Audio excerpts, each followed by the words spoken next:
चतुर गोपाल, उनसे मिलने चलो यार, देखो और हंसो यार, गोपाल चतुर गोपाल।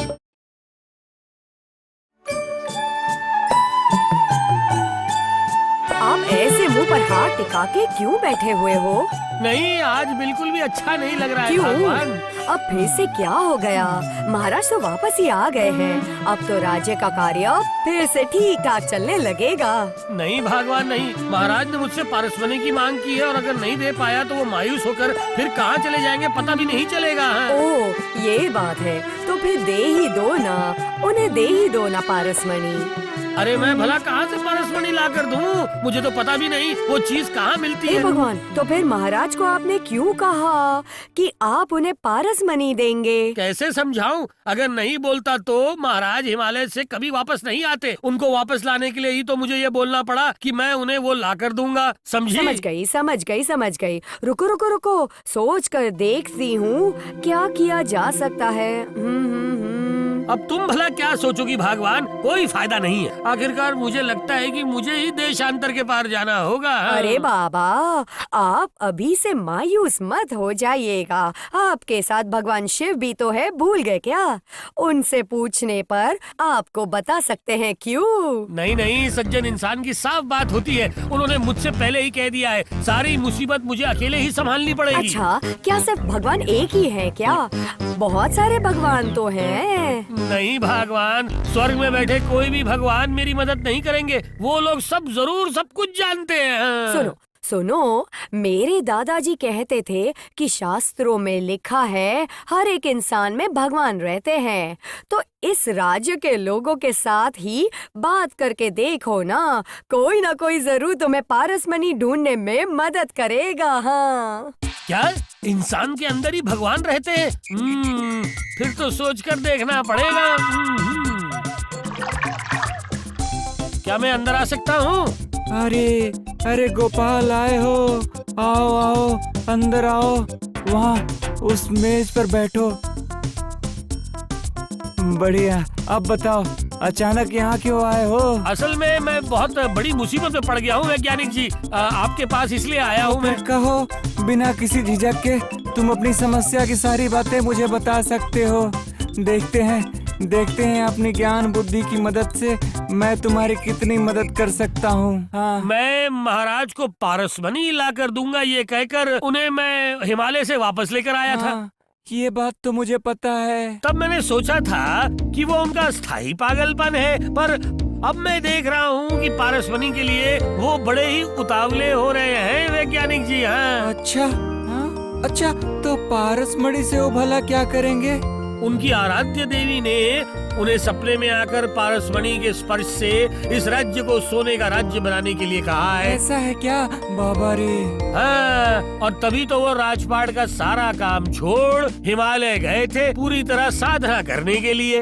एक बात बताइए वैज्ञानिक जी, पारसमणि जैसी कोई चीज होती भी है क्या जिसके स्पर्श से हर चीज सोना बन जाती है? बताइए। मुझे जितना पता है इस धरती पर पारसमणि जैसी कोई चीज नहीं है। वो सिर्फ एक कल्पना मात्र ही है, समझे गोपाल? लेकिन फिर उनके सपने में उनके भगवान का आदेश? उनके सपने को मैं झुठला नहीं रहा। और महाराज तो बड़े ही सज्जन और प्रजाभक्त इंसान हैं। इसलिए हमेशा सोने का राज्य बनाना चाहते थे वो हमारे कृष्ण नगर को। तो शायद इसलिए उन्हें अपने सपने में आदेश मिला होगा। नहीं, ये विषय कुछ समझ नहीं आया वैज्ञानिक जी। तुम्हारे जैसे बुद्धिमान इंसान के लिए तो इसमें ना समझने वाली कोई बात नहीं होनी चाहिए। अच्छा, एक बात का जवाब तो दो गोपाल। कौन सी बात? सोने का मतलब सिर्फ कोई चमकती हुई धातु है? हाँ गोपाल। तो हम लोग जो मेरा सोने जैसा बेटा कहते हैं, इसका मतलब क्या वो सोने का बना हुआ है? और सोने के संसार का मतलब ही भला क्या है बताओ? बिल्कुल, ऐसा तो मैंने बिल्कुल सोचकर देखा ही नहीं है। जो भी अच्छा होता है, जो भी सुंदर होता है, उसे ही तो हम सोना कहते हैं। समझ गया? बिल्कुल सही, बुद्धिमान इंसान। महाराज के इष्ट देवी ने शायद उनके सपने में वैसा ही एक सोने के राज्य का इशारा किया होगा। लेकिन इस सोने जैसा सुंदर राज्य बनेगा किस चीज के स्पर्श से? हाँ, सोचो सोचो और सोचो गोपाल, और सोचो। देखना देखना, असली पारस मणि का सुराग तुम्हें जरूर मिलेगा, और धीरे धीरे वो तुम दे पाओगे महाराज के हाथों में। हाँ, मुझे सोचना तो पड़ेगा ही वैज्ञानिक जी, मुझे सोचना तो पड़ेगा ही वैज्ञानिक जी, वो भी जल्दी। पर सोचने से पहले याद रखना, हमारा ये सुंदर सा पृथ्वी इसके जन्म के समय से ऐसा सुजलाम सुफलाम शस्य श्यामलाम नहीं था, और ना ही था ये इंसान के रहने के योग। तो फिर इसके स्पर्श से ये आज बन गया इतना सुंदर। हाँ, मिल गया सारे सवालों का जवाब मुझे मिल गया है, मेरी आंखें खुल गई हैं। इंसान ही असल में वो पारसमणि है। वाह अरे वाह। ये तो एक वैज्ञानिक की तरह बात कही तुमने। जाओ आज से काम शुरू कर दो। मैं गोपाल, मैं तुम्हारे साथ हूँ।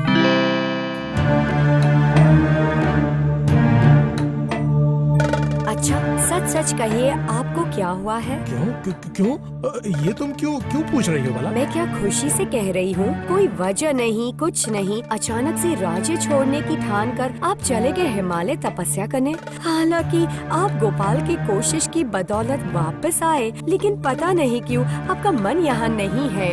अच्छे से खाते नहीं है, सोते नहीं है। रानी, मैं अपने आराध्य देवी का एक बहुत नालायक बेटा हूँ। माँ ने मेरे सपनों में आकर पारसमणि के स्पर्श से इस राज्य को सोने का राज्य बनाने के लिए कहा था। हाँ रानी। तो गोपाल ने तो कहा है कि वो ला कर देगा। उसी की उम्मीद में तो बैठा हूँ कि कब गोपाल मुझे लाकर देगा पारसमणि। पता नहीं कब आएगा वो।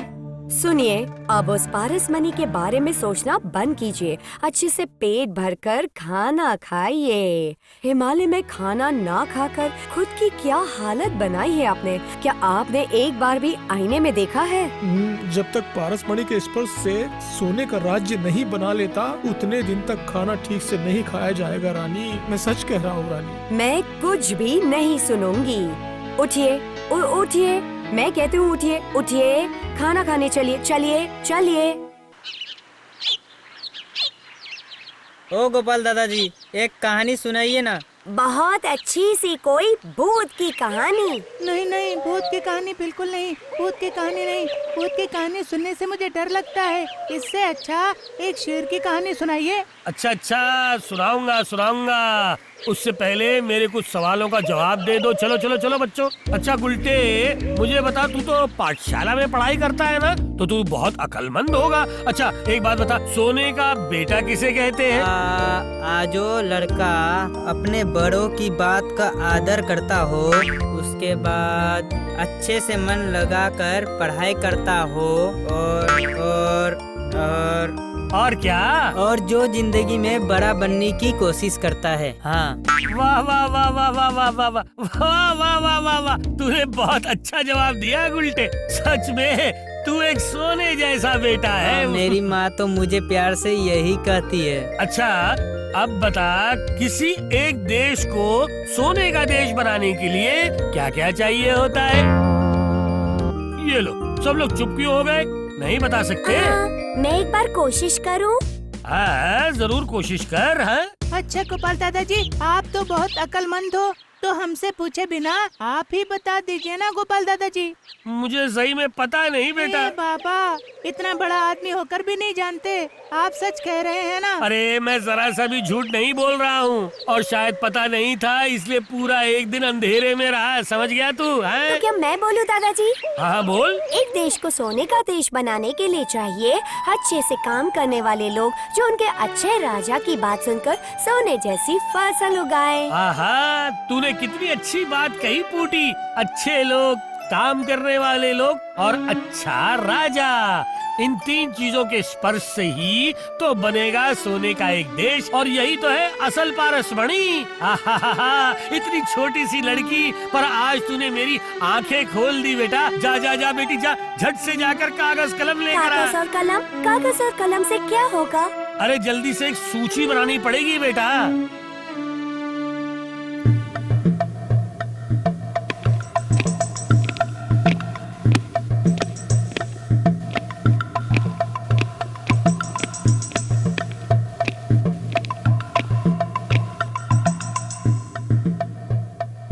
महाराज, गोपाल, तुम आ गए।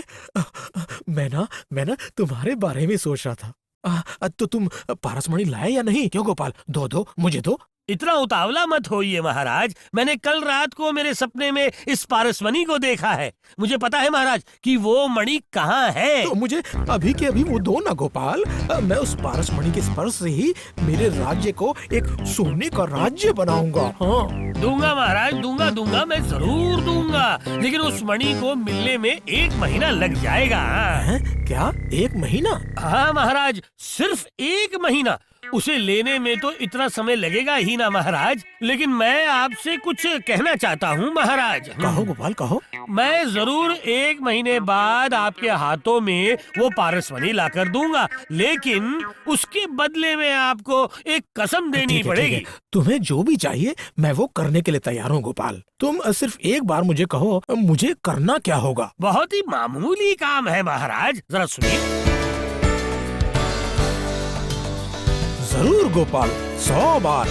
मैं राजी हूँ। बोलो बोलो, मुझे क्या करना होगा? ये लीजिए महाराज, इसी में सब कुछ लिखा हुआ है।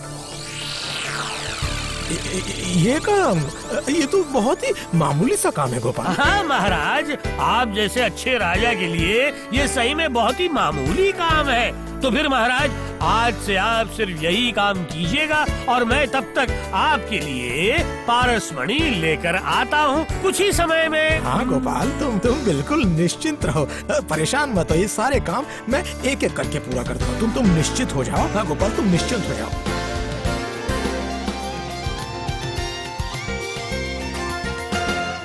अहे, सब लोग सुनो, सब लोग सुनो। इस राज्य की प्रजा को मैं खुश देखना चाहता हूँ, इसीलिए मैं आदेश दे रहा हूँ। मतलब आज से मेरी प्रजा को बता दिया जाए कि उन्हें अब कोई अतिरिक्त कर नहीं देना पड़ेगा, बल्कि कर की मात्रा और कम कर दी जाएगी। और मैं आज से किसी भी तरह के 2 नंबरी काम मेरे राज्य में नहीं होने दूंगा। हाँ, यही मेरा सिद्धांत है।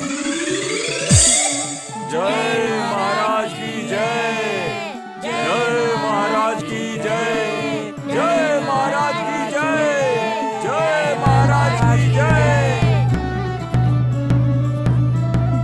सुनो सुनो सुनो, राज के सभी प्रजागण ध्यान से सुनो। हमारे महान राजा श्री श्री कृष्णचंद्र ने घोषणा की है कि आज से खाद, बीज, सिंचाई, इलाज, शिक्षा और प्रजा के जरूरत की सभी चीजें मुफ्त में उपलब्ध करवाई जाएंगी। बाजार में उचित दाम में सारी चीजें उपलब्ध होंगी। आज से ही बीच में कोई ब्रोकर या दलाल नहीं होगा। महाराज की इच्छा है कि उनकी प्रजा सुखी और आरामदायक जिंदगी गुजारे। धन्य महाराज, आप धन्य है। जय महाराज कृष्णचंद्र की जय, जय महाराज कृष्णचंद्र की जय, जय महाराज कृष्णचंद्र की जय, जय।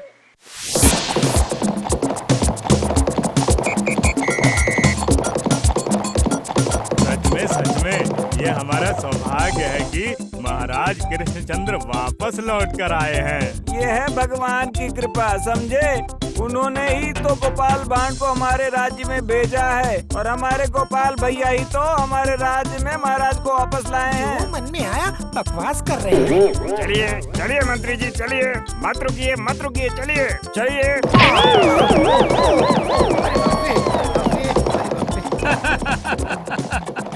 हाँ, मजा तो अब बहुत आ रहा है, बढ़िया, बहुत बढ़िया।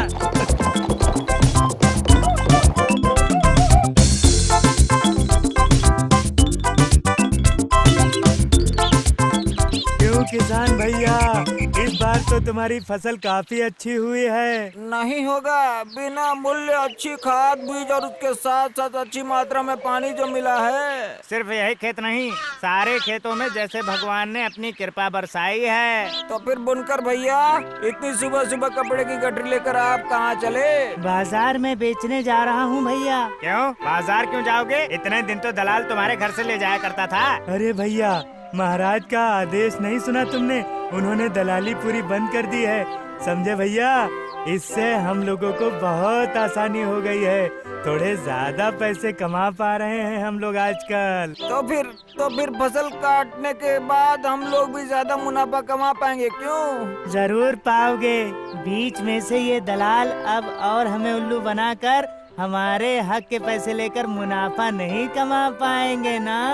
सही कहा भैया, इतने समय बाद महाराज कृष्णचंद्र ने सचमुच कोई अच्छा काम किया है। देखना, अब से हो सकता है कृष्णनगर पूरी तरह से ही बदल जाएगा। अरे बदल जाएगा क्यों कह रहे हो भैया? बदलाव आना शुरू हो चुका है। अपने खेतों की फसल देखकर समझ नहीं आ रहा तुम लोगों को?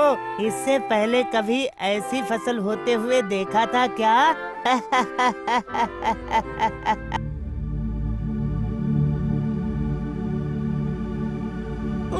आज 1 महीने के बाद मैंने पूरे कपड़े पहने और ये गोपाल अभी तक पारसमणि लेकर नहीं आया, और आ भी जाए तो वो पारसमणि कभी लेकर नहीं आएगा, और वो मोटू जरूर फंसेगा, देख लेना, जरूर फंसेगा वो। पंडित, अरे ओ वैज्ञानिक, अरे कवि, अरे किसी को गोपाल की कोई खबर है भी या नहीं?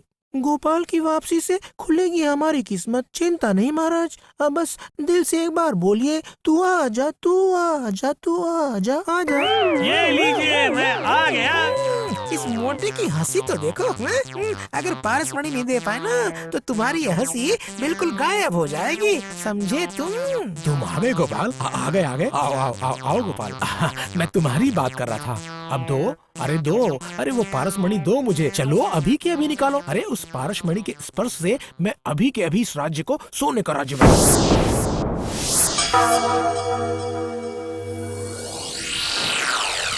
ये लीजिए महाराज, आपका पारसमणि।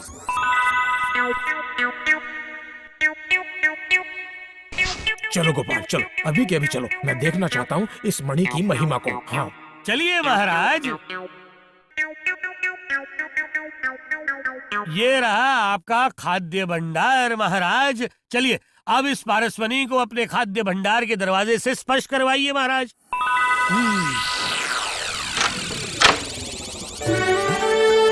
वाह वाह वाह वाह वाह वाह वाह, कितना कितना अनाज रखा हुआ है। देखकर मुझे इतनी खुशी हो रही है ना, मैं बोलकर नहीं समझा पाऊंगा गोपाल। सच में मेरा ये सपना मेरे सोने के देश की सोने की फसल है। चलो गोपाल चलो, मैं और भी देखना चाहता हूँ, और अभी ये देखना चाहता हूँ। चलिए महाराज, पर इस बार आंखें बंद करके आपको जाना होगा और उस पारसमणि को हाथ में लेकर कहना, मुझे सोने का राज्य चाहिए। हाँ, बांधो बांधो।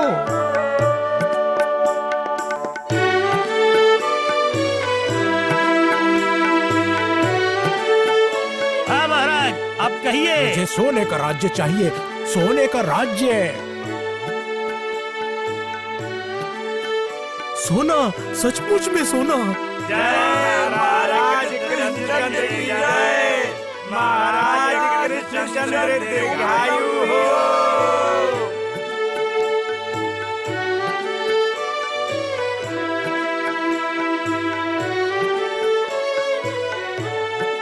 महाराज, अब आपके राज्य में कोई भी निरक्षर नहीं रहा, कोई बीमार नहीं है, कोई भी कष्ट में नहीं है महाराज। ये राज्य पारसमणि के स्पर्श से सोने का राज्य बन चुका है महाराज, सोने का राज्य। मैं खुशी हूँ सचमुच में गोपाल, सच में मैं बहुत खुशी हूँ। ये सोने का राज्य ही मेरे सपनों का राज्य है। तुम्हें पुरस्कार दूंगा गोपाल, मतलब तुम्हारी वजह ही से तो मुझे ये पारसमणि मिली है ना। महाराज, अब तो ये पारसमणि का काम खत्म, अब इसे उस तालाब में फेंक दीजिए महाराज। सच में गोपाल, ठीक है, मैं तुम्हारी बात ही मानूंगा। मैं खुश हूँ गोपाल, मैं खुश हूँ। चलो चलो चलो सब चलो, राज दरबार में वापस चलते हैं सब। आज आज महारानी बहुत खुश है और गोपाल की वजह से ही मुझे ये पारसमणि मिली है। इसीलिए महारानी आई है अपने हाथों से गोपाल को पुरस्कार देने। हाँ गोपाल, ये लो तुम्हारा पुरस्कार। नहीं महारानी जी, मुझे क्षमा कीजिए, मुझे आप क्षमा कीजिए महाराज। मैं कोई भी पुरस्कार नहीं ले पाऊंगा, बल्कि मुझे सजा दीजिए। आखिरकार इसमें सद्बुद्धि आ ही गई। तुम ऐसा क्यों कह रहे हो गोपाल? क्योंकि मैंने आपसे झूठ कहा था महाराज। झूठ? जी हाँ, असल में वो कोई पारसमणि नहीं था महाराज। नहीं था? नहीं मतलब? पारसमणि जैसी कोई भी चीज नहीं होती है महाराज। तुम क्या कहना चाहते हो? देवी ने मुझसे झूठ कहा था? बोलो गोपाल। नहीं महाराज, उन्होंने बिल्कुल सही कहा था, पर वो पारसमणि कहीं बाहर नहीं मिलती है, बल्कि वो रहती है बिल्कुल इंसान के अंदर। तो फिर इस मणि के स्पर्श से मेरा राज्य सोने का राज्य कैसे बन गया है? उस मणि के स्पर्श से नहीं बना महाराज, ये सोने का राज्य बना आपके सुशासन की वजह से। असल में इंसान के मन में जो वफादारी, सुशासन की इच्छा, मानवता, बिना लालच की मानसिकता और दया रहती है, वही असली पारसमणि होता है महाराज। और उसी वजह से आज इस राज्य में सोना निकलता है क्या महाराज। ये सच कह रहे हो गोपाल? क्या वाकई में सच? हाँ महारानी साहिबा, मैंने तभी हमारी प्रजा के उपकार की बातें बच्चों के सहारे कागज पर लिखकर महाराज को दे दिया था, और उन्हीं कार्यों को मैंने महाराज को पूरी तरह से करने के लिए कहा था। देखिए महाराज, मैंने ये अपराध किया है, और आप जो भी सजा मुझे देंगे ना, मैं उसे खुशी खुशी स्वीकार करने के लिए बिल्कुल तैयार हूँ महाराज। तुम धन्य हो गोपाल, तुम धन्य हो। तुमने तो मेरी आंखें खोल दी। धन्य हो गोपाल, तुम धन्य हो। जय गोपाल की जय। जय महाराज कृष्णचंद्र की जय।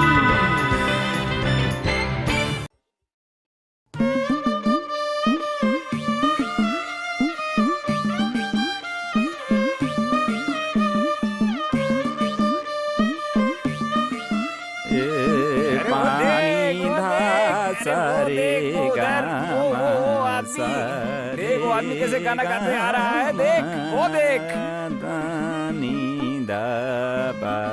सर्वनाश कह रहा है पूरे गांव में पानी, या क्या क्या कह रहा है वो? हैं? क्या बोल रहा है रे? कुछ समझ में नहीं आ रहा है। दादा वो सब भला क्या हम लोग समझ पाएंगे? अरे वो देख वो देख। अरे वो तो सिर्फ बजाए ही जा रहा है, बजाए ही जा रहा है। अरे कब गाएगा, कब गाएगा? हे भगवान, क्या तमाशा हो रहा है ना। सानी दा पानी दा। अरे ये तो अब आंखें बंद करके कान में हाथ डालकर कुछ कह रहा है लगता है।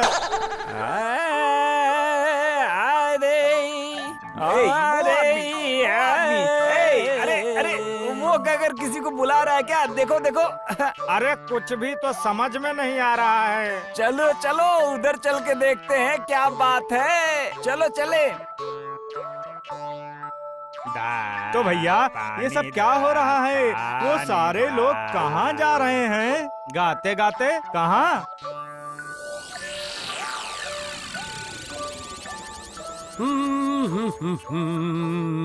ला ला ला ला ला ला ला। बाप रे, सुबह सुबह बुड्ढा बड़ा खुश नजर आ रहा है। सुर मिलाकर गाएंगे गाना और ताल से ताल मिलाएंगे चाटे, ताल से ताल मिलाएंगे चाटे।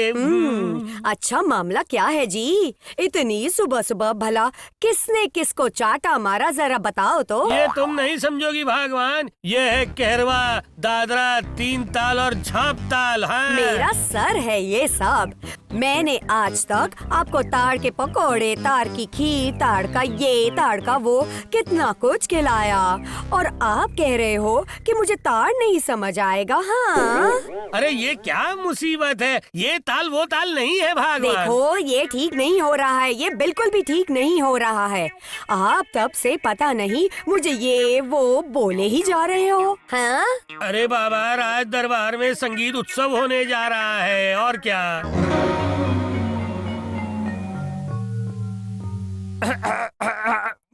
तो शुरू करूं? सा सा रे रे नी नी रे दादा जी सा कौन है? कौन है यहाँ? रोको रोको, इसे रोको। अरे कब से चिल्ला रहा है, मेरे कान के पर्दे फाड़ रहा है। अरे रोको इसे, रोको भाई, रोको इसे। हाँ हाँ, अब किसी और को आने दो। कहाँ हो? अरे कौन है? आया मैं राजा तुम्हारे देश में, गाना सुनाऊं प्यार से। हाँ, और क्या, तुमने तो एकदम कमाल ही कर दिया। अरे वो सब छोड़ो, अब क्या सुनाएंगे वो देखते हैं। आपका देश है बड़ा ही अच्छा, सानिधा पा मा गा रे सा। ओ माँ, ये गाना ऐसा लग रहा है जैसे कोयल के गले में कौवे ने घर बनाया। और कौन है बाकी? ओह, क्या कोई नहीं है जिसका गाना सुनकर मेरे मन को अच्छा लगे?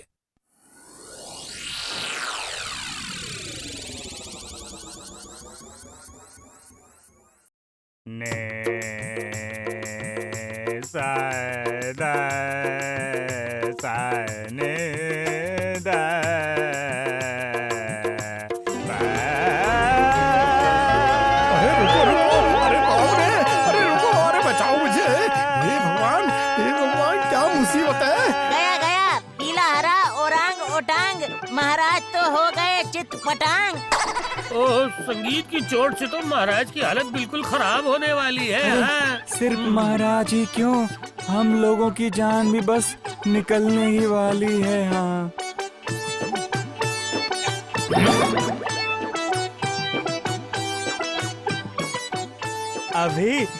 अभी अगर एक बार इस बाउल को गाने का मौका दे तो क्या मैं इस एक तारा को बजाकर सुनाऊं? हैं? अच्छा, बड़े बड़े कलाकार आकर चले गए।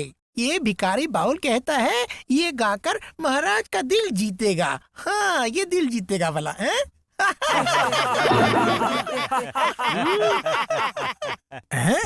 ये क्या मतलब आप भी गाना सुनाएंगे?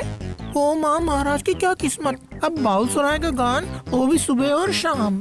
जाओ जाओ, यहाँ पर सारे उस्ताद गाना गा रहे हैं, आप चुपचाप यहाँ से निकल जाइए यहाँ से। नहीं नहीं मंत्री जी, मैं कह रहा हूँ कि इन्हें भी एक मौका देकर तो देखिए ना। बाउल का संगीत तो हमारी मातृभूमि का संगीत होता है? बस हो गया, अब ये गोपाल सब बर्बाद करके ही छोड़ेगा, सत्यानाशी। क्यों रे गुलटे, तू अपना मुंह ऐसे लटका के क्यों बैठा है रे? हाँ बोल। लगता है आज गुलटे का मिजाज कुछ ठीक नहीं है। ऐ, तुम सब मिलकर ऐसे मेरे कान के पास बकबक मत किया करो। लगता है गुलटे का मिजाज बहुत अच्छे से ही खराब हुआ है। गोपाल दादाजी ने कहा था गाना सुनाने के लिए लेकर जाएंगे, पर सही मौके पर धोखा देकर खुद चुपके से निकल गए। जैसे तुझे बड़ा गाना समझ आता है, जैसे तू कोई तानसेन हो। ऐ, मेरा दिमाग मत चाटा कर, मुझे जो समझ में आता है ना, तुझे तो उसकी 54वीं समझ में नहीं आती। तुम सब चुप करोगे, हम लोग सब गाना सुनेंगे। तेरे कहने से ही होगा क्या? कैसे सुनेगी बता जरा। सबके गाने नहीं सुनेंगे, जो सबसे अच्छा गायक निकलेगा गोपाल दादाजी से कहकर उसका गाना सुनेंगे। हाँ, यही ठीक होगा। धन्य धन्य आप धन्य हो महाराज, धन्य धन्य आप धन्य हो महाराज। आपकी बुद्धि जैसी साफ वैसी हंसी खुशी भी है आपकी सारी प्रजा। आपकी बुद्धि जैसी साफ वैसी हंसी खुशी भी है आपकी प्रजा। धन्य धन्य आप धन्य हो महाराज, महाराज आपको सलाम। बहुत अच्छे, कैसा सुर है, वाह वाह वाह, बहुत अच्छा बहुत अच्छे, बहुत अच्छा गाया आपने। अरे बेटा, देखने में तो बुद्धू लग रहे हो, हैं? मौके का फायदा तो बहुत अच्छे से उठा रहे हो बेटा। गाना सुन के मेरा मन एकदम भर गया। सच में कितनी मधुर आवाज है तुम्हारी। ओह, मजा आ गया चरणदास, सच में बहुत ज्यादा मजा आ गया मुझे। नहीं, तुम्हें तो एक उपहार देना ही पड़ेगा। ऐसा गाना बस यूं ही सुनने से नहीं चलेगा। लेकिन महाराज, छोटा मोटा उपहार देने से नहीं चलेगा, बहुत ही राजकीय उपहार देना पड़ेगा। लगता है ये चालाक मंत्री फिर से कोई चाल चल रहा है। हाँ हाँ, तो फिर मैं थोड़ा सोच समझकर कल उपहार दूंगा। और लेकिन आखिरकार विचार विमर्श कौन करेगा? क्यों महाराज? अरे मेरे होते हुए भला आपको किसी बात की चिंता है क्या? लगता है मंत्री चुपके से कुछ अपने फायदे की बातें सोच रहा है। ठीक है, तो फिर मंत्री तुम ही विचार विमर्श करके एक फैसला लो, ठीक है? कल ही मैं आपको बता दूंगा क्या देना है। हाँ महाराज, और इसका फायदा उठाकर मैं खुद की झोली भी भर लूंगा।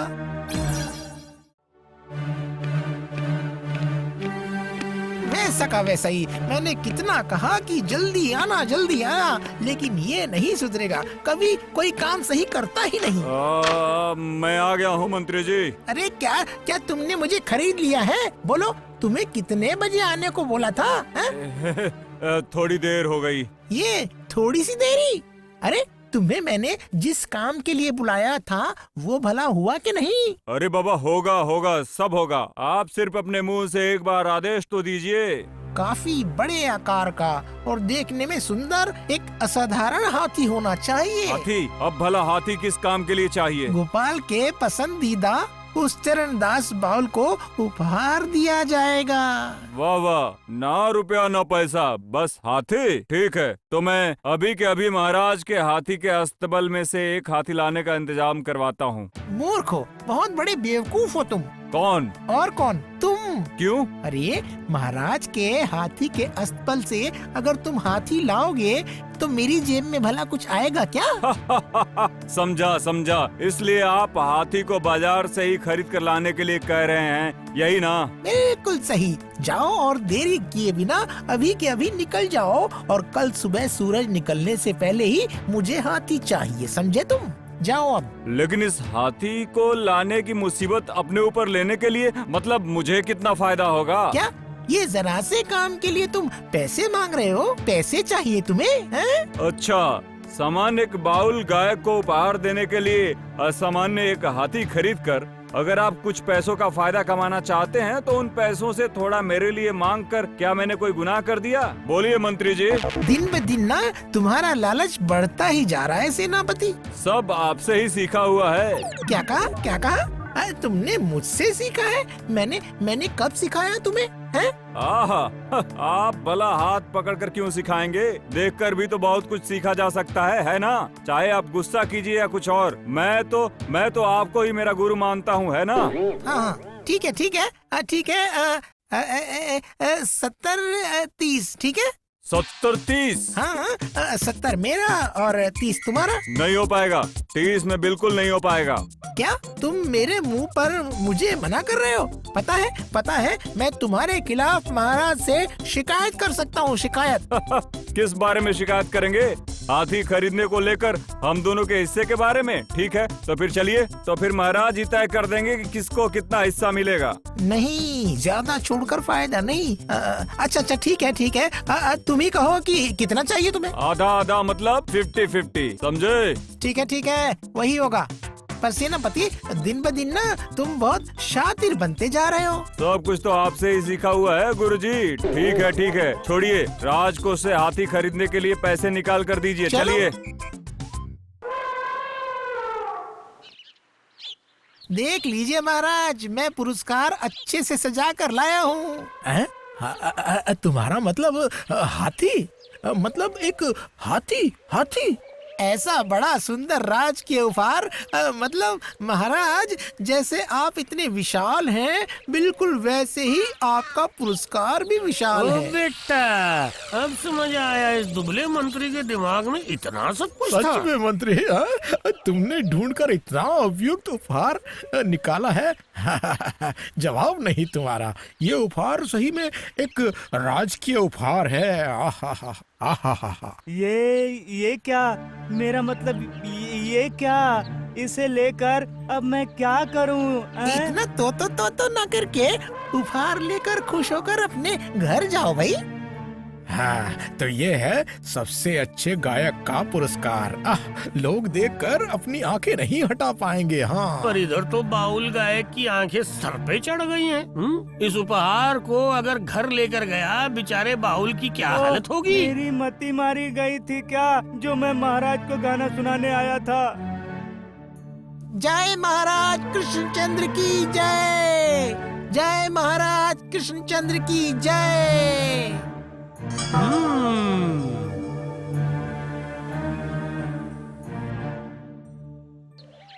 वृंदावन ढोलकिया, ओ वृंदावन ढोलकिया, घर पर हो कि नहीं है? अरे मैं गोपाल हूँ, गोपाल, तुम लोगों का गोपाल भांड। अरे ये तो गोपाल बाबू हैं। क्या सौभाग्य है मेरे। तो आइए इस गरीब के घर पर। हाँ हाँ, आइए आइए।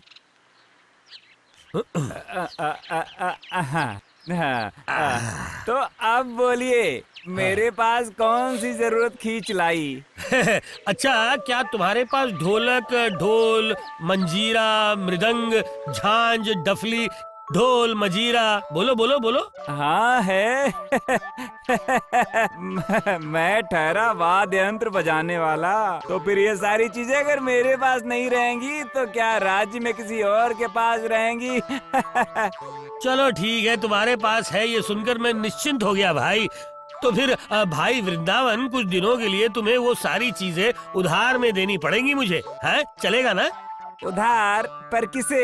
अभी कोई पूजा वगैरह कुछ आने वाला है क्या? नहीं नहीं नहीं, वैसा कुछ नहीं है भाई, पर वो सब देने से एक गरीब इंसान की बड़ी मदद हो जाएगी बस। मैं तुम्हें कसम देता हूँ कि काम खत्म होते ही तुम्हें वापस मिल जाएगा, है? निश्चिंत रहो, बिल्कुल निश्चिंत। ठीक है।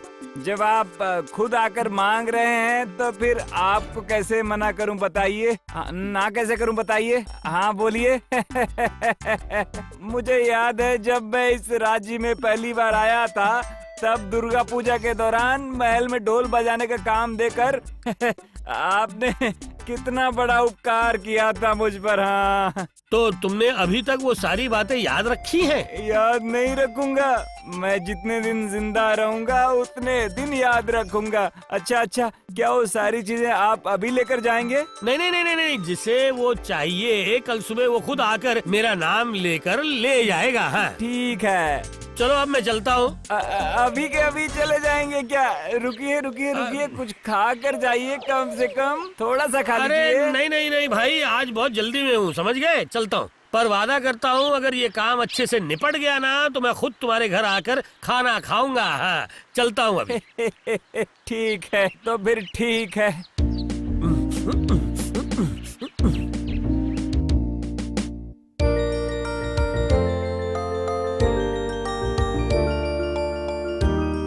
कहाँ गए? ओ चरणदास जी, कहाँ गए? कहाँ चले गए आप? कहाँ गायब हो गए हो? हैं? देख देख कितना बड़ा हाथी है। अरे बस, इसका चेहरा कितना बड़ा है और जैसे छोटी छोटी आंखें हमारी ओर देख रही है। बहुत बढ़िया। हाथी के मूली जैसे दांत हैं और हाथी के थाली जैसे कान हैं। बहुत बढ़िया। अरे ये रहा चरणदास। क्या पुरस्कार मिलने के बाद तुम्हारा दिमाग पूरी तरह खराब हो गया है क्या? गाना वगैरह क्या सब छोड़ दिया है तुमने? जी, आपने बात तो बिल्कुल सही कही है, लेकिन जी मेरा दिमाग तो बिल्कुल भी अब काम नहीं कर रहा है। क्या करूं? हाँ, पर दिमाग की क्या गलती है? मेरा मतलब उस शातिर मंत्री को जो खेल खेलना था वो तो वो मंत्री खेल चुका है। हाँ?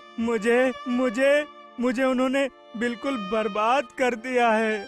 हाँ, ये बात तो सही है। वो तो तुम्हारी हालत देखकर ही मुझे समझ आ रहा है। एक तो मैं किसी तरह जिंदा हूँ, ऊपर से इस हाथी का खाना मैं कैसे कहाँ से लाऊंगा बताइए। नहीं चरणदास, हिम्मत हारने से नहीं चलेगा। हाँ, इतनी आसानी से अगर हार जाओगे फिर तो नहीं चलेगा। इससे अच्छा है पहले तुम शांत हो जाओ और फिर जो मैं कह रहा हूँ उसे ध्यान से सुनो।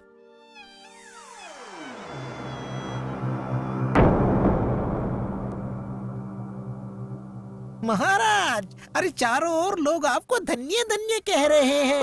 हाँ महाराज, हाँ। अरे ये क्या उफ, इतनी सुबह सुबह ये कैसी आवाजें आ रही है मुझे? ये कैसी आवाज है? ओ माँ, आवाज ही नहीं, ये तो हिला देने वाली आवाज है, पूरी तरह परेशान करने वाली। ये तो सहन शक्ति से बाहर जा रहा है। ताक धूम ये शब्द करे मेरी शांति भंग। ओह, अरे बाबा रे, इतनी जोर से आवाज आ रही है कि ये तो सबकी नींद खराब कर देगा।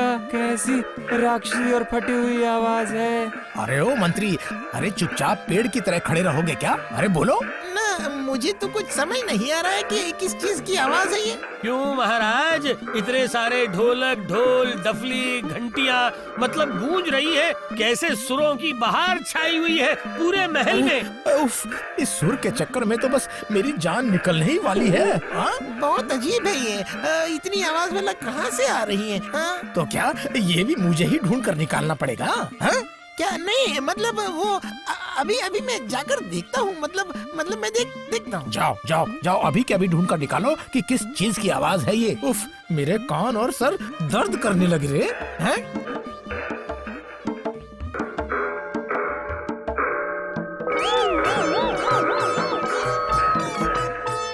तब चला हाथी और हम सब साथ साथ हैं।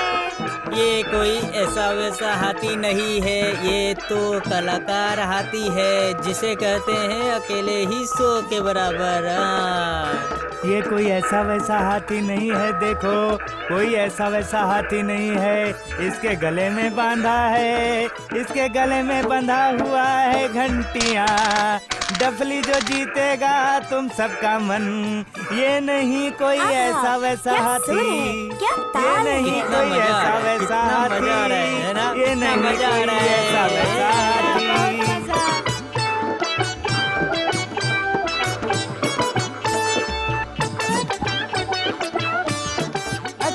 तो तुम हो इस सब का जड़। रुको, मजा चखाता हूँ तुम्हें। बंद करो, अभी के अभी सब बंद करो ये। लेकिन मैंने फिर से क्या कर दिया? मैंने तो कुछ भी नहीं किया है मंत्री जी। चलो महाराज के पास चलो, सब समझ आ जाएगा। बाउल चरण दास, तुम तो बहुत बड़े ठग हो, हैं? खुद के हाथी का इस्तेमाल करके नगर की शांति भंग करते हो। नहीं महाराज, मेरी कोई गलती नहीं है, मैं निर्दोष हूँ। पकड़े जाने के बाद ऐसी बातें हर कोई करता है, बचने के लिए नाटक कर रहे हो। हाँ, इस बाउल को अभी के अभी कैद में डालो। उफ, कितना भयंकर था ये, आवाज से लोगों को परेशान करना। नहीं महाराज, बाउल की सही में कोई गलती नहीं है। बस ये वो न गोपाल अब जरूर कोई मुसीबत खड़ी करेगा। हैं? क्या बात करते हो? बाउल की कोई गलती नहीं। महाराज, बाउल बेचारा गरीब है, खुद गाना गाकर भीख मांगकर गुजारा करता है, तो खुद ही हाथी को भी उसने वही सिखाया है महाराज, ताकि उसके जैसे उसका हाथी भी गाना सुनाकर भीख मांगकर गुजारा कर सके महाराज। हाँ, ये तो बिल्कुल सही है। हाथी पालना कोई मजाक बात है क्या? ये बात तो सही है। तो फिर आप ही कहिए महाराज, इसमें बाउल की गलती कहाँ हुई बताइए। गलती तो है ही, पर बाउल की नहीं, सारी गलती उस मंत्री की है। बदमाश मंत्री, ढूंढ कर निकाला ही ये पुरस्कार, और कोई पुरस्कार नहीं मिला तुम्हें। हाथी लो बात, सबको छोड़कर आखिर मैं? नहीं महाराज, मेरी कोई गलती नहीं है महाराज। हाँ मंत्री जी, पकड़े जाने पर हर कोई ऐसा ही कहता है। आज से हाथी पालेगा ये मंत्री, और बाउल को मैं अभी के अभी 1000 स्वर्ण मुद्राएं दे रहा हूँ। हाँ। क्या? ये क्या मतलब मैं? ये हुआ ना महाराज, ये हुआ ना असली राजकीय उपहार। महाराज कृष्णचंद्र की जय हो।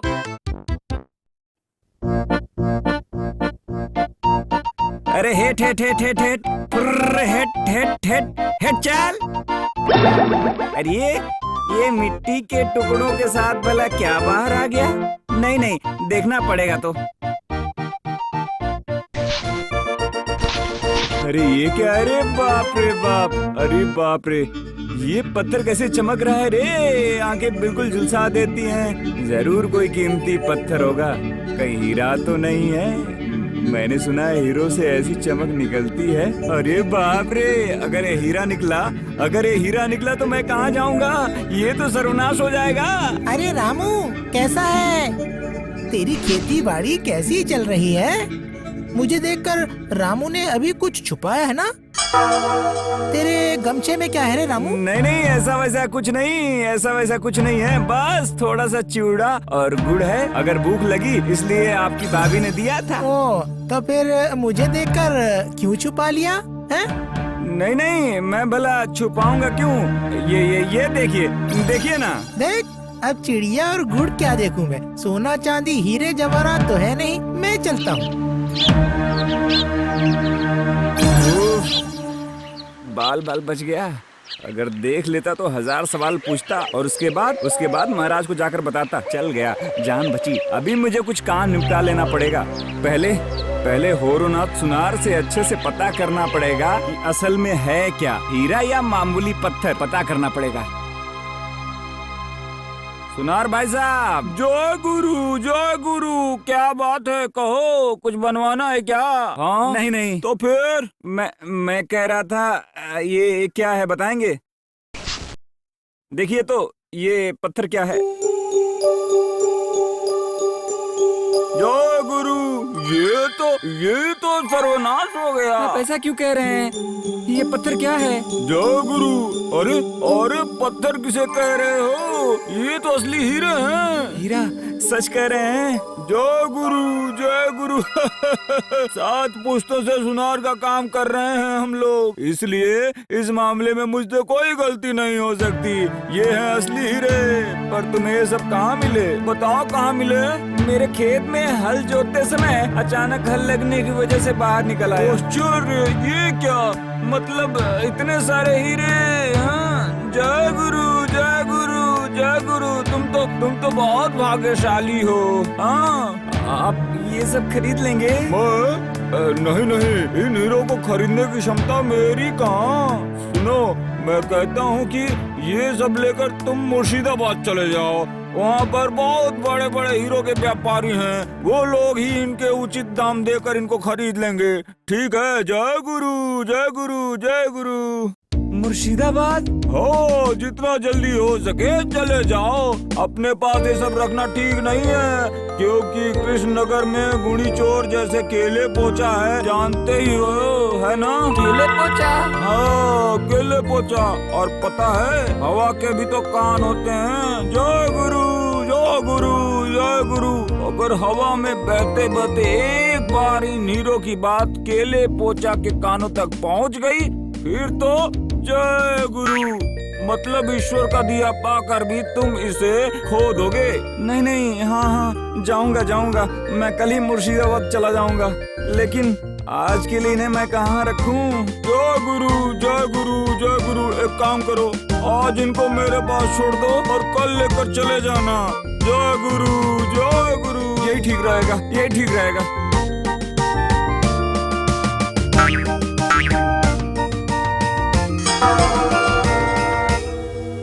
सुनार भाई, अरे ओ सुनार भाई, जय गुरु। अरे रामू आए हो? आओ। मैं उन हीरो को लेने आया था।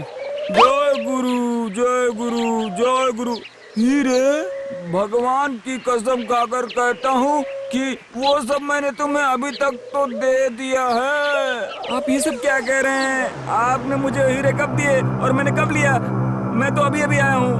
कह तो रहा हूँ, मैं तुम्हें वो सब पहले ही दे चुका हूँ। आप झूठ बोल रहे हैं, आप मुझे ठग रहे हैं, आप झूठ बोल रहे हैं। मैं झूठ नहीं बोलता हूँ या किसी को भी ठगता नहीं हूँ, ये बात कृष्णनगर में सबको पता है, इसलिए तुम्हारा इल्जाम कोई भी यकीन नहीं करेगा, समझे तुम? जय गुरु। अब तुम जा सकते हो। ये आप कैसी बात कर रहे हैं? नहीं सुनार भाई, मेरे साथ ऐसा अन्याय मत कीजिए। तुम्हारा रोना सुनने के लिए मेरे पास समय नहीं है। जय गुरु। ठीक है, मैं भी महाराज से शिकायत करूंगा। जय गुरु, तुम्हें जो मन करे तुम वो कर सकते हो, पर फिर भी मैं कह रहा हूँ, वो हीरे मैं तुम्हें पहले ही दे चुका हूँ।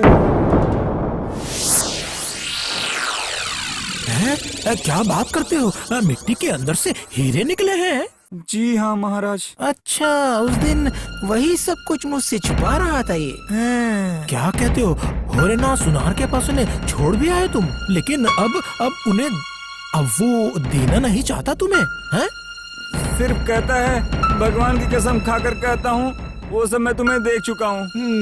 मुझे जितना पता है भोलेनाथ सुनार तो कभी झूठ नहीं बोलता है। अच्छा, तुमसे कहीं कोई गलती तो नहीं हो गई ना? याद करो तुम। मतलब शायद उसने तुम्हें दे दी हो और तुम भूल गए हो। नहीं महाराज, मैं आज ही पहली बार उनको वापस लेने गया था। बहुत ही पेचीदा मामला है। आओ आओ आओ आओ आओ आओ गोपाल आओ। मैं तुम्हारा इंतजार कर रहा हूँ गोपाल, आओ। वाह, पूटी के पिताजी तो आ भी गए हैं, तो होरोनाथ सुनार कहाँ है? इसका मतलब तुम्हें सब कुछ पता है? नहीं, मुझे पता नहीं है। कल पूटी के बातों से कुछ अंदाजा लगाया था मैंने, तो अभी पता लग जाएगा महाराज। पिताजी को कल उनके खेत में हल जोतते समय कुछ हीरे उनके हाथ लगे। रात को चोर से बचने के लिए उन्होंने एक दिन के लिए वो हीरे होरेनाथ सुनार के पास रख छोड़े, और आज होरेनाथ कहता है कि वो पहले ही हीरे वापस कर चुका है उन्हें। होरोनाथ इतना शरीफ इंसान है, क्या वो झूठ ऐसे बोलेगा? महाराज, मुझे लगता है कि पुट्टी के पिताजी ही झूठ बोल रहे हैं। पर क्यों?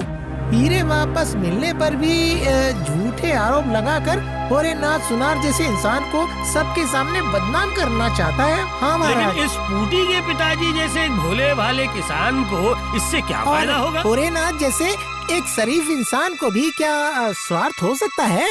हम सब लोगों को तो पता ही है कि कृष्ण नगर में कितने लोग जब भी घर छोड़कर कहीं जाते हैं, उनके पास ही तो अपने बर्तन वगैरह रखकर रुपए पैसे रख कर जाते हैं, और उचित समय पर वो वापस भी मिल जाता है। लेकिन ये तो हीरे हैं। हीरे हैं तो क्या हुआ? कुछ मामूली हीरो के खातिर वो क्या अपनी इतने दिनों की इज्जत को खराब होने देंगे?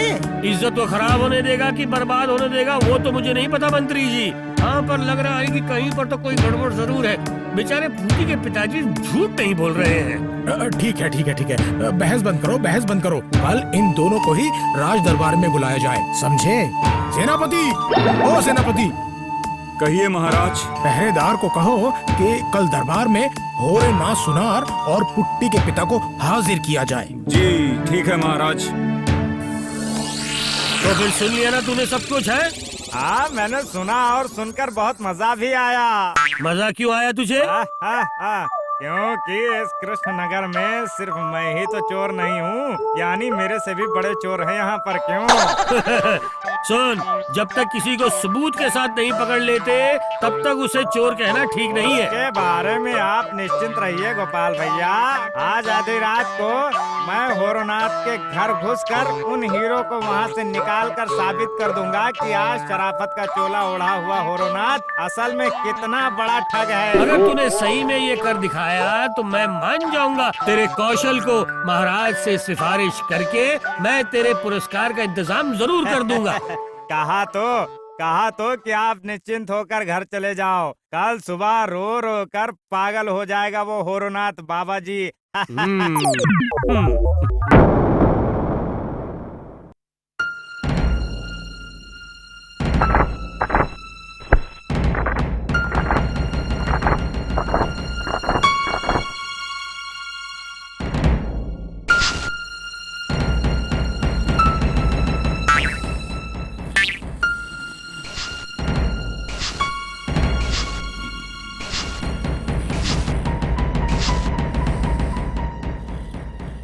तरह की इस बक्से में तो ताला लगा हुआ है। कोई बात नहीं, अपने हाथों के जादू से मैं इसे भी खोल लूंगा।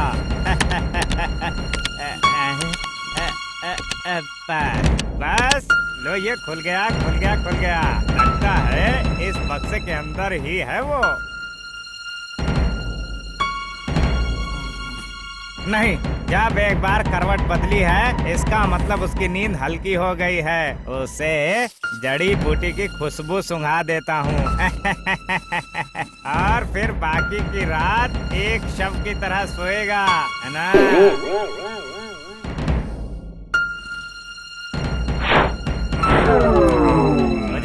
सो जाओ बेटे, अब खर्राटे लेकर सो।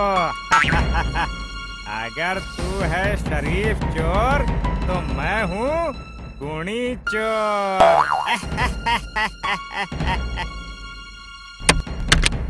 धत तरह की, इसमें तो सिर्फ कुछ बर्तन वगैरह और कुछ सोने के गहने हैं, पर हीरे कहाँ गए? हीरे नहीं, इसके इसके घर में तो हीरे नहीं हैं। पूरे घर में इस एक बक्से के अलावा तो और कुछ भी नहीं है, है ना? नहीं, घर के फर्श पर भी तो कोई गड्ढे का निशान नहीं है जहाँ उसने हीरों को छुपाया हो। तो फिर क्या उसने हीरो को गायब कर दिया, या फिर सही में उसने पुटी के पिताजी को हीरे वापस कर दिए? तत सारी मेहनत बेकार हो गई। अच्छा इस बक्से की चीजों को मैं गायब कर दूंगा। नहीं, ऐसा करना ठीक नहीं होगा। आप ऐसा करना ठीक नहीं होगा। आज मैं वो चोर केले पोचा नहीं हूँ, आज मैं हूँ जासूस केले पोचा। क्या बात कर रहे केले पोचा? उसके घर में हीरो का कोई सुराग नहीं मिला? और क्या कह रहा हूँ, हीरे क्या पंख लगाकर उड़ गए, या फिर सही में उसने पुट्टी के पिताजी को वापस कर दिया हो? अगर दे दिया होता तो पुटी के पिताजी क्या ऐसा कहते? बहुत दिनों से जानता हूँ मैं उन्हें। ऐसे सीधे साधे शरीफ इंसान मिलते हैं क्या? तो फिर क्या वो हीरे कहीं और भेज दिया उसने? है? नहीं केले पोचा, वो कहीं और नहीं भेज पाएगा। हाँ, अगर होगा तो उसी घर के अंदर ही होगा। अच्छा ये सोचकर बता तो, उस एक टीन के बक्से को छोड़कर तुझे वहाँ और कुछ नहीं दिखाई दिया क्या? नहीं गोपाल भैया, मुझे और कुछ भी नहीं दिखाई दिया। अच्छा क्या आज रात को फिर एक बार कोशिश करूं? हैं? वो मौका और नहीं मिलेगा रे केले पोचा। आज ही तो महाराज इसका फैसला करेंगे। तो फिर क्या कर सकते हैं? छोड़, इसको लेकर तू और परेशान मत हो। मैं होरोनाथ के घर का एक चक्कर लगा कर आता हूँ। देखो जासूसी करके कुछ निकाल पाते हो कि नहीं?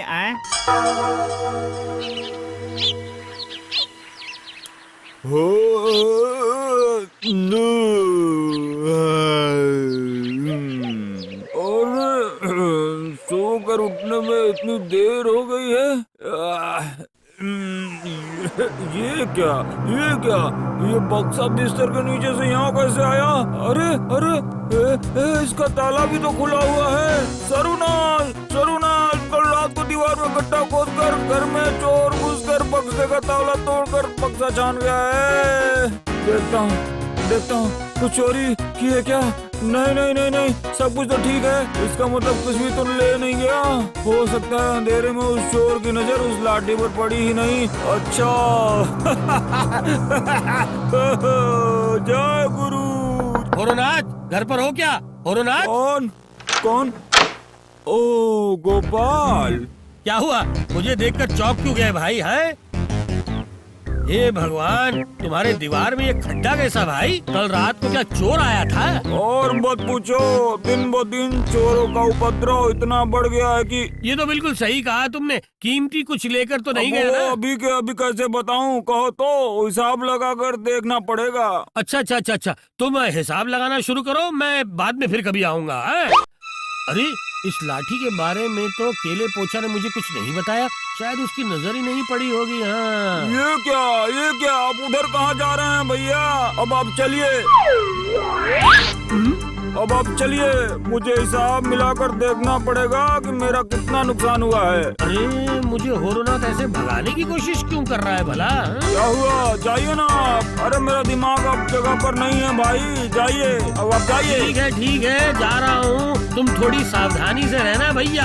आजकल इतनी चोरी चकारी हो रही है ना, इसलिए।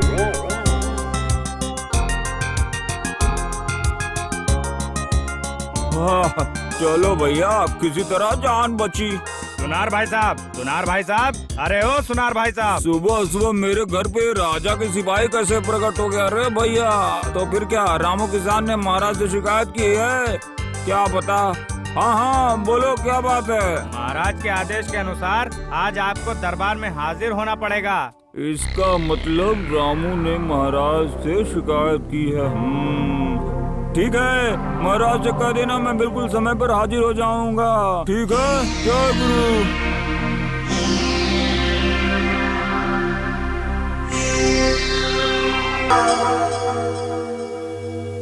पुट्टी के पिताजी तो आ गए हैं, लेकिन होरेनाथ सुनार कहाँ गया? अरे उसे खबर भिजवाई कि नहीं? जी महाराज, उसने तो सिपाही को आएगा ऐसा बोला है। जो गुरु, मैं हाजिर हो गया हूँ महाराज। आओ, भोलेनाथ, जिस वजह से तुम्हें दरबार में हाजिर होने के लिए कहा गया है, मतलब तुम्हारे ऊपर एक आरोप लगा हुआ है। कैसा आरोप महाराज? पुट्टी के पिताजी, मेरा मतलब हमारे रामू ने शिकायत की है कि तुमने उनके हीरे वापस नहीं किए। हे ईश्वर, आखिरकार मेरी किस्मत में यही लिखा हुआ था, औरों का उपकार करने का ये सिला मुझे। अपने बचाव में अगर तुम कुछ कहना चाहते हो तो कह सकते हो। क्या कहूँ महाराज, आरोप सुनकर ही तो मैं आश्चर्यचकित हो गया हूँ। जय गुरु, जय गुरु, जय गुरु। महाराज, दूसरों की मदद करना मेरी एक आदत है, आप कह सकते हैं। इसलिए जब कोई मेरे पास आकर कुछ रखने के लिए कहता है, मैं कभी उन्हें मना नहीं कर पाता, बिल्कुल मना नहीं कर पाता। हाँ, ये बात हम सबको पता है। तुम औरों की चीजें रखते भी हो और जब वो वापस आकर मांगते हैं तो तुम खुशी खुशी वापस भी कर देते हो। लेकिन पुट्टी के पिताजी कह रहे थे कि मति भ्रष्ट हुआ है महाराज, इसे पकड़ो। ईश्वर जानता है, उसके हीरे मैंने उसे ही वापस कर दिया था। झूठ बात महाराज, उन्होंने मुझे कुछ भी वापस नहीं किया। जय गुरु, क्यों झूठ बोल रहे हो पुट्टी के पिताजी? मुझ पर ये आरोप लगा कर तुम्हें क्या फायदा होगा बताओ तो? भूल मत जाना, दुनिया में धर्म नाम की भी कोई चीज होती है, लेकिन ऊपर बैठकर ईश्वर सब कुछ देख रहा है। आज या तो कल वो इसकी सजा देंगे ही देंगे। अच्छा पुट्टी के पिताजी, क्या तुम भगवान की कसम खाकर कह सकते हो कि वो तुम्हें वो हीरे वापस? हाँ, कह सकता हूँ महाराज। मैं ईश्वर की कसम खाकर कहता हूँ कि सुनार भाई साहब ने मुझे वो हीरे वापस नहीं दिए। भोलेनाथ, क्या तुम ईश्वर की कसम खाकर कह सकते हो कि? हाँ, कह सकता हूँ महाराज। मैं ईश्वर की कसम खाकर कह रहा हूँ, सारे हीरे मैंने पुट्टी के पिताजी को वापस कर दिया था। जय गुरु, जय गुरु। ये तो बहुत बड़ी समस्या हो गई। अरे दोनों ही आदमी ईश्वर की कसम खा रहे हैं। अब मैं कैसे समझूं कि कौन झूठ बोल रहा है और कौन सच कह रहा है? महाराज, अगर आपको कोई आपत्ति ना हो तो क्या मैं होरोनाथ सुनार को कुछ सवाल पूछ सकता हूँ क्या? हाँ, जरूर पूछ सकते हो, जरूर पूछ सकते हो। जय गुरु, ईश्वर की कसम खाने के बाद भी सवाल क्यों? समय आने पर ही आप वो समझ पाएंगे। जय गुरु। अच्छा होरोनाथ सुनार, इससे पहले तो तुम कभी लाठी लेकर चलते हुए नहीं दिखाई दिए, तो अचानक लाठी क्यों भैया? कुछ दिनों से मेरे पैरों में बहुत ज्यादा दर्द है रे भैया, तो मजबूर होकर मैंने लाठी का सहारा लिया है। अच्छा अच्छा अच्छा अच्छा, बहुत बढ़िया। तो इस लाठी को एक बार मुझे दिखाओ तो जरा। दिखाओ। अरे ये क्या कर रहे हो? लाठी को तुमने ऐसे छीन क्यों लिया? ऐसा क्यों किया गोपाल?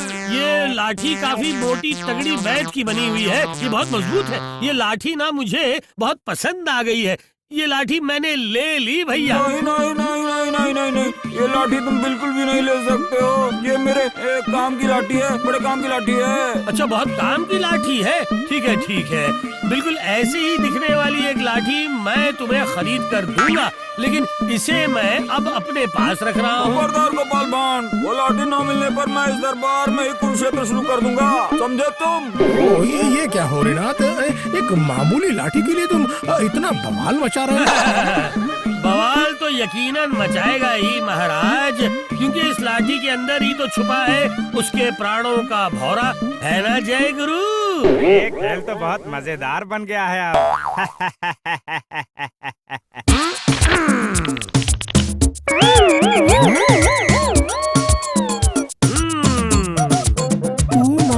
इतने सारे हीरे, इसका मतलब पुट्टी के पिताजी ने झूठ नहीं कहा था।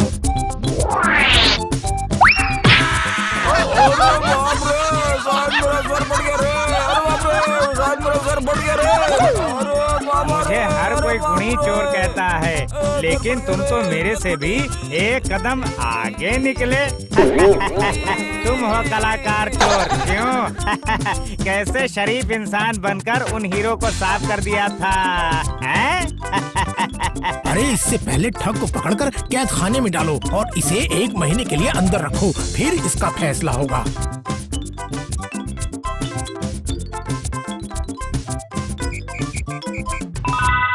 अच्छा गोपाल, तुम्हें कैसे पता चला कि होरेनाथ ने ही ये कुकर्म किया है? उसके हाथ की इस लाठी ने ही तो मेरी आंखें खोल दी महाराज। महाराज याद कीजिए, होरोनाथ ने शपथ लेने से पहले उसके हाथों की लाठी पूटी के पिताजी के हाथों में दे दी थी। हैं?